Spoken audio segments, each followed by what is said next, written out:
This shit was not turned sideways. Now I have to restart. I fucking hate this shit. Anyway, what's going on YouTube? Uh, Today I'm gonna be talking a little differently. You know what I'm saying? I'm actually gonna talk how I would like to talk and all that shit. I don't gotta pretend. I don't gotta sit here and talk how I usually do around people and shit. So yeah, I mean it's a little different, not too much, but I will be saying words and phrases a lot of people won't understand. But at the end of the day, it's just the way I talk. So what you gonna do? Anyway, here we go. It's more of a serious talk. I don't know if anybody needs to hear this or not, or somebody else is going through something like this, but it is what it is. But growing up, right, I used to I used to tell the truth. Not all the time, duh. I'm a kid. I'm going to lie every now and then, but for the most part, told the truth. And as I used to tell the truth, right, people in my family they would never believe me. I remember being like 10.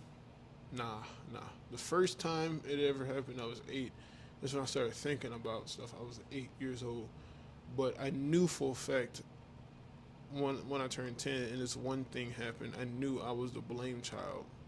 I was a child where if anything went wrong, it was my fault no matter what, right? I wouldn't even have to be there, and somehow I had something to do with it. I did something beforehand, I did something, whatever, doesn't matter. I used to always get blamed for a lot of stuff. And I remember when I was the age of 10, all the adults in my grandma's house at the time, they all left, right? It's only me, my brother, and my sister. We all in a den. It's a little area in my grandma's house, and it's just a big TV and a bunch of DVDs and stuff for kids and people to watch stuff in. You know what I'm saying? That's where we used to watch all the movies and stuff for all the kids. Lay down a big ass fucking blanket or sheet. We used to eat in there, watch TV, play games, whatever. Excuse me. And one day I fell asleep. We was watching Archie. I remember it was a cartoon version of Archie, and it was specifically. I don't know why I remember this much, but it was. I think it's because like it did something. I don't know. I guess that was the first day I really was like.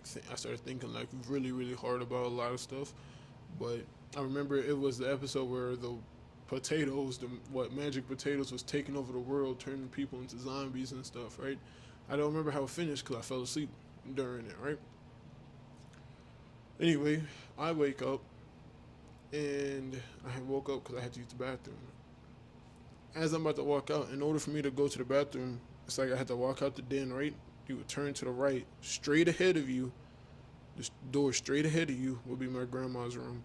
You make a right. There'll be a small door right here. That's like the door where they would keep all the towels and toilet paper and all that stuff in. And if you make a right, that'll be another room. If you make a go past that small door on the left side, that is the bathroom, right? I walked into the bathroom, used the bathroom. I got out. I'm smelling the air. It smells like smoke. So I assume my grandma's back in her room because my grandma smokes. So I go to her room, right? As I go to her room, I see on her little table that she got, her little nightstand, whatever you want to call it, there was a pyramid of matches lit. Well, not lit, but like, that had just been lit because there was still smoke coming off. And I was like, you know, put two and two together if somebody was in here. I assume that means that they're outside or some shit, right? So I'm about to go outside of the into the kitchen so I can go outside into the back patio, right? As I'm about to walk in the kitchen, I look to my right. My sister is laying down in the living room on the couch, asleep, and I hear knocking at the door. So I go over there. I go to where I hear the knocking at, and I open the door. It's all the adults, and I'm like, "Oh, see, I was outside." They was like, "What are you talking about?" And I was like, "Oh, what's it called?" I said, "Your room smelled like matches, so I assumed you were smoking." And I thought y'all went outside, on the back porch. And they was like, "What?" And so they go back there, and it's all commotion or whatever. My grandma, she started crying, talking about he could have burned my house down. I was like, "What?" And everybody in the family telling me that I could have burned the house down, and I, this and the third. I got whooped. I got yelled at and all that stuff. I was like, I didn't do anything. I didn't do it. You know what I'm saying? I didn't do anything. And they was like, you're the only one awake right now. What do you mean you didn't do it? I was like, I just woke up. I didn't do anything. But I guess I can see where they're coming from. Whatever. I'm the only one awake. I'm the only one moving around and stuff. So it would make sense. And then no matter what I said after that, no one believed me. And everything after that, anything that went wrong was my fault. My uncle, he had lost $50 one day, right? It was a $50 bill. He had lost $50, and everybody in his family asking me where it's at. I'm like, I don't know. I didn't take it. It was like, yeah, it was in his wallet. He lost it. Da, da, da. I was like, I don't know. I didn't take it. And apparently, he found it in his pants pocket, either later that day or earlier the next day. I don't remember. But I'm just like, I didn't fucking take the money. Like, what do you want me to say? And that's when I was like, okay, no matter what goes on, I'm a blame child. So whatever small inconvenience or no matter the inconvenience, I just accepted the fact that no matter what it is, I'll be blamed for it. So I took that and I was like, what's the point of telling the truth if everybody's comfortable with lies? You know what I'm saying? I said, if I'm sitting here telling the truth and I'm adamant I'm telling the truth, if I lie, they might believe it.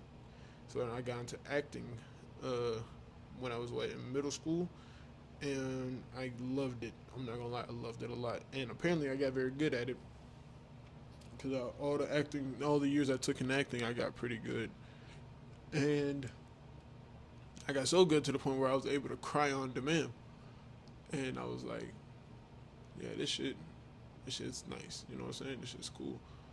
And I got very good at lying because I would just believe in what I'm telling, and that's how I got good at acting in the first place. Was because one of my acting teachers, she was like, in order for you to be a good actor, you have to believe in what you're saying, right? You have to really believe that you're in the shoes of that person, looking through their perspective. And when she said that,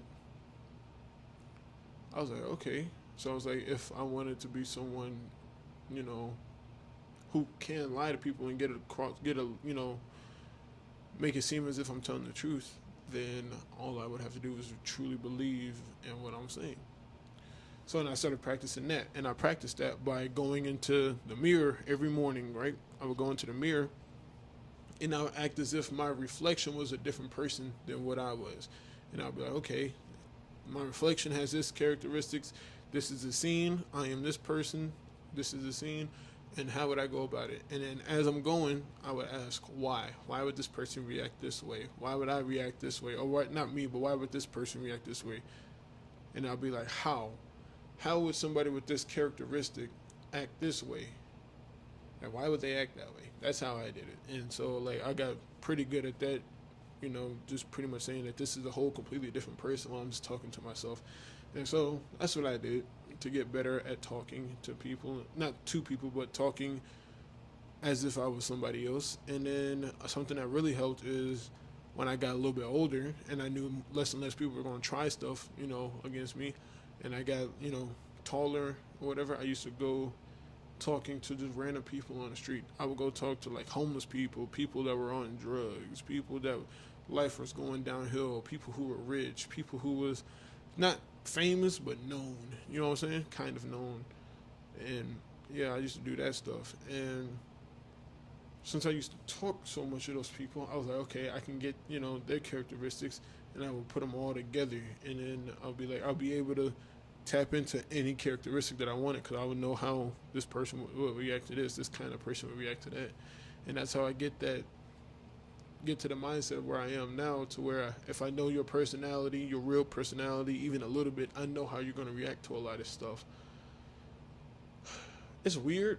I know people don't believe me when I say that, but at the same time, I also got told by many people that something that I do that's toxic is the fact that I'm able to be in people's minds very easily, or I'm very manipulative at times, and I don't even try to be, right? It's just something natural. And it's because of the fact I know their personality. So now I was like, okay, you're this type of person, so you're not gonna act this way, that way, or that way. None of those scenarios are you. You're not gonna act that way. But because you're this type of person, you can act this way, or that way. Depending on the situation, I'll be like, okay, it's a process of elimination. Just keep going until I see one that's like that fits the role of that person, you know. And that's just how I got able to. That's how I got the ability to speak the way I speak towards certain people. If I want to speak crazy to some people, I'm not going to do that to everybody, but there's some people I can speak crazy to, and that's because that's the only language that they fucking know. You know what I mean? Or if I talk crazy to some people, I know that they're going to shut down because they won't know how to react, right? Then I realize there's other people who's been sheltered the whole life, so they're used to being talked to nicely. They're used to people listening. They're used to this, that, and the third. So then I talk to them differently than I would talk to someone else who can handle that. You know,